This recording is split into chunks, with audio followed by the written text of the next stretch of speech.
Assalamualaikum warahmatullahi wabarakatuh.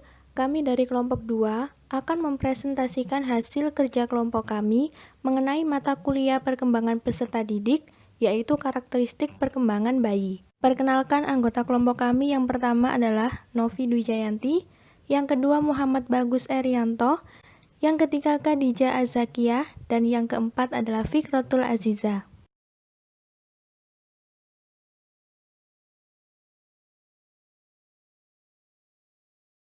Perkembangan janin selama masa prenatal.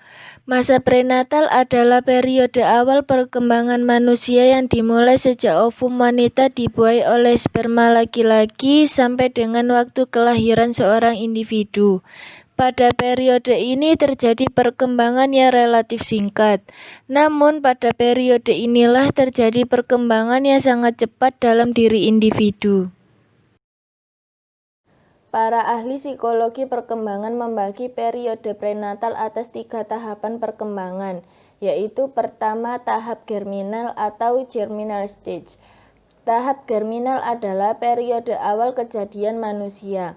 Periode ini kurang lebih berlangsung 2 minggu pertama sejak pertemuan sel sperma dan sel telur yang dinamakan pembuahan. Sel sperma yang bergabung dengan sel telur menghasilkan zigot. Zigot ini kemudian membelah menjadi sel-sel yang disebut blastokis. Setelah 3 hari, blastokis mengandung sekitar 60 sel.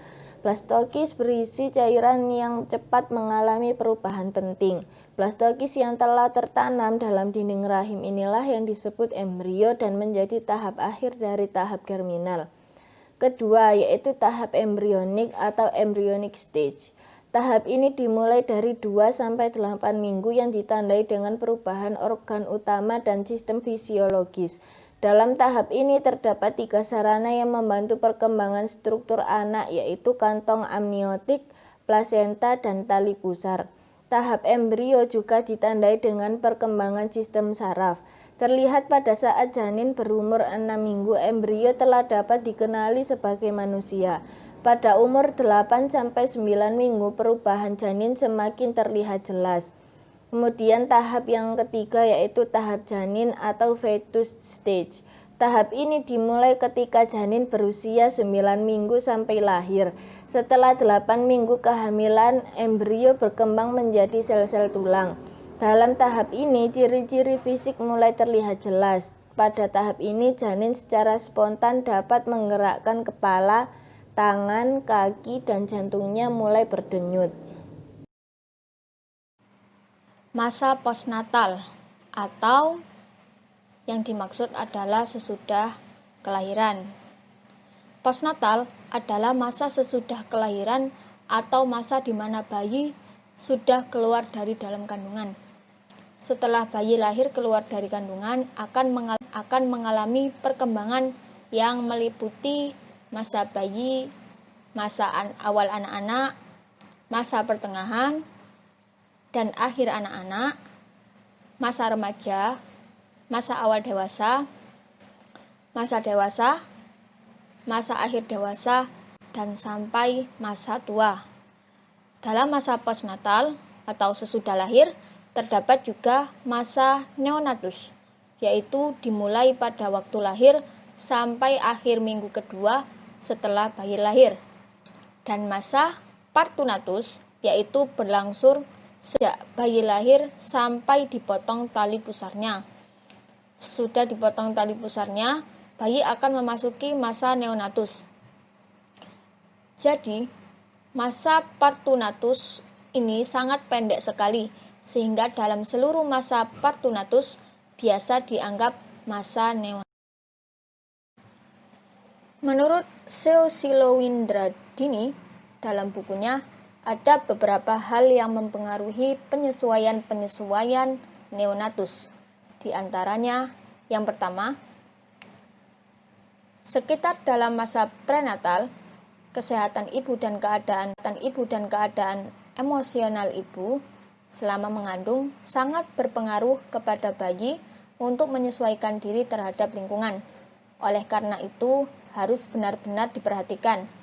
Jika keadaan fisik dan emosional ibu baik, maka akan membuat bayi dapat menyesuaikan diri dengan cepat dan baik. Yang kedua, Kelahiran muda atau tidaknya bayi menyesuaikan diri juga tergantung pada kelahirannya. Bayi yang dilahirkan secara normal biasanya dapat menyesuaikan diri dengan cepat dengan kehidupan postnatal. Yang ketiga, prematuritas. Prematuritas bayi bisa dibilang prematur apabila lahir sebelum waktunya. Biasanya, bayi yang dilahirkan dengan cara prematur akan mengalami hambatan dalam masa postnatalnya. Yang keempat, sikap muda atau tidaknya bayi dalam menyesuaikan dirinya.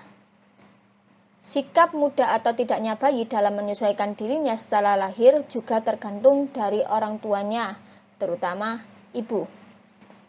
Apabila ibu kesehatannya terganggu atau banyak pikiran, maka akan berdampak pada bayinya juga. Sehingga dalam mengurus bayinya, sikap ibu jadi kurang tenang. Dan biasanya juga orang tua baru yang pertama kali melahirkan akan merasa khawatir serta bingung dalam menghadapi bayinya, sehingga bayinya juga akan merasa tidak nyaman dan ada beberapa faktor yang dapat mempengaruhi perkembangan pada masa postnatal. Di antaranya yaitu yang pertama pengetahuan ibu. Pengetahuan ibu merupakan salah satu faktor yang terpenting dan berpengaruh pada perkembangan anak. Apabila ibu mempunyai pengetahuan yang kurang tentang mengasuh anak, maka bisa berdampak kurang baik bagi anaknya kelak. Tetapi sebaliknya, jika ibu pengetahuannya banyak atau mengerti tentang cara mengasuh anak yang sesuai dengan psikologi, maka pertumbuhan dan perkembangan anaknya kelak akan baik. Yang kedua, gizi untuk tumbuh kembangnya. Anak sangat memerlukan makanan yang bergizi yang banyak mengandung vitamin, zat besi, karbohidrat, protein, dan lain-lain. Semua itu harus diberikan dalam porsi yang cukup. Apabila kebutuhan gizinya kurang, maka akan menghambat tumbuh kembang si anak tersebut. Yang ketiga, budaya lingkungan. Dalam hal ini, masyarakat juga berpengaruh dalam tumbuh kembang anak. Oleh karena itu, orang tua harus benar-benar memperhatikan pola hidup lingkungan sekitar agar anak tetap berada pada pola hidup yang sehat. Yang keempat, status sosial ekonomi. Status sosial ekonomi juga dapat mempengaruhi pertumbuhan dan perkembangan anak. Bila status ekonomi dalam keluarganya tinggi, maka kebutuhan si anak bisa cukup terpenuhi. Tetapi apabila status ekonomi keluarganya rendah, maka kebutuhan si anak belum bisa dikatakan. Setelah itu, yang kelima, lingkungan fisik. Keadaan lingkungan yang kurang baik atau kurang sehat seperti kurangnya sinar matahari, kurangnya kebersihan, dan populasi udara itu semua akan berdampak pada anak. Kemudian yang keenam, lingkungan pengasuhan. Pada lingkungan pengasuhan anak ini, interaksi ibu dan anak sangat dibutuhkan. Interaksi ibu dengan anak akan menimbulkan keakraban yang nantinya akan terbuka kepada kedua orang tuanya dan mudah berinteraksi dengan lingkungan sekitarnya juga. Yang ketujuh, stimulasi perkembangan. Anak pasti memerlukan stimulasi. Pada perkembangan anak, stimulasi yang diberikan seperti misalnya memberikan mainan, keterlibatan ibu dan anggota keluarga yang lain terhadap kegiatan anak. Anak yang mendapatkan stimulasi terarah akan lebih cepat berkembang dibandingkan dengan anak yang kurang bahkan tidak mendapatkan stimulasi. Dan yang terakhir adalah olahraga atau latihan fisik. Olahraga dapat memacu perkembangan anak karena dapat meningkatkan sirkulasi darah sehingga akan meningkatkan pertumbuhan otot dan sel. Jadi, anak tidak gampang. Implikasi perkembangan bayi dalam pembelajaran. Secara umum, masa bayi merupakan masa kehidupan pada usia 0-2 tahun. Namun, selama minggu pertama setelah kelahiran diberi istilah tersendiri, yaitu masa bayi baru lahir atau neonatal.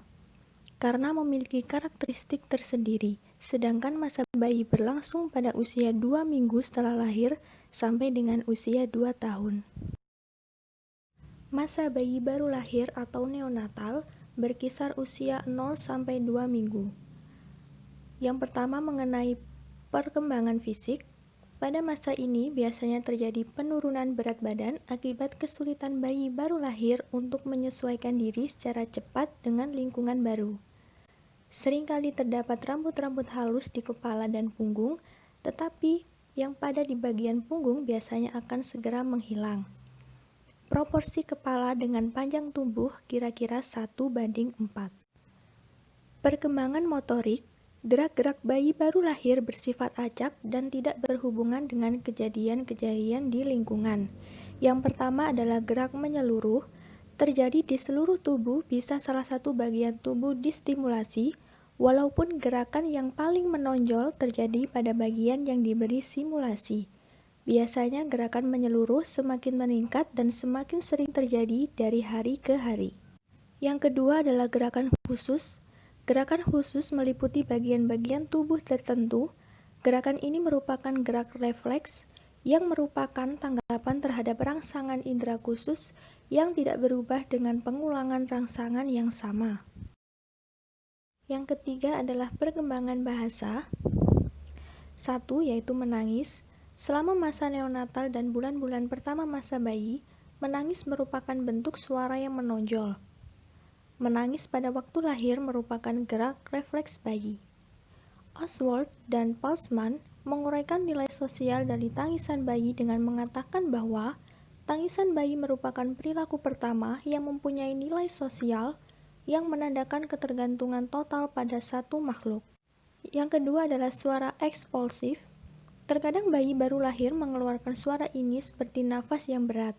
Suara ini merupakan ucapan tanpa arti atau tujuan dan terjadi secara kebetulan. Yang keempat adalah perkembangan kesadaran emosi. Kesadaran pada bayi baru lahir masih kabur, artinya bayi baru lahir tidak menyadari sepenuhnya tentang apa yang sedang terjadi di sekitarnya. Masa bayi usia 2 minggu sampai 2 tahun. 1. Perkembangan fisik. Selama 6 bulan pertama, pertumbuhan terus terjadi dengan pesat, kemudian mulai menurun, dan dalam tahun kedua tingkat pertumbuhan cepat menurun. Selama tahun pertama, peningkatan berat tubuh lebih besar daripada peningkatan tinggi, sedangkan di tahun kedua sebaliknya. 2. Perkembangan motorik. A. Gerak refleks tersenyum muncul pada minggu pertama, sedangkan senyum sosial atau reaksi terhadap senyum orang lain mulai antara bulan ketiga atau keempat. B. Dalam posisi tengkurap, bayi dapat menahan kepala secara tegak dalam usia 1 bulan, dalam posisi terlentang pada usia 5 tahun, dan dalam posisi duduk pada usia 4 atau 6 bulan. C. Pada usia 2 bulan, bayi dapat berguling dari samping ke belakang, pada usia 4 bulan dari tengkurap ke samping, dan pada usia 6 bulan dapat berguling sepenuhnya. D. Pada usia 4 bulan, bayi dapat ditarik ke posisi duduk. Usia 5 bulan dapat duduk dengan dibantu. 7 bulan dapat duduk tanpa dibantu. E. Gerakan ibu jari. Jari-jari lain dalam usia menggenggam muncul pada usia 3 atau 4 bulan, dan usaha untuk mengambil benda antara 8-10 bulan. Bayi bisa bergerak pada usia sekitar 8-10 bulan. 3. Perkembangan bahasa. Komunikasi dapat dilakukan dalam berbagai bentuk bahasa tertulis, lisan, isyarat tangan, ungkapan, musik, dan lain-lain. A. Pada usia 6 bulan, sebagian besar bayi bisa mengucapkan ma, da, na, ta.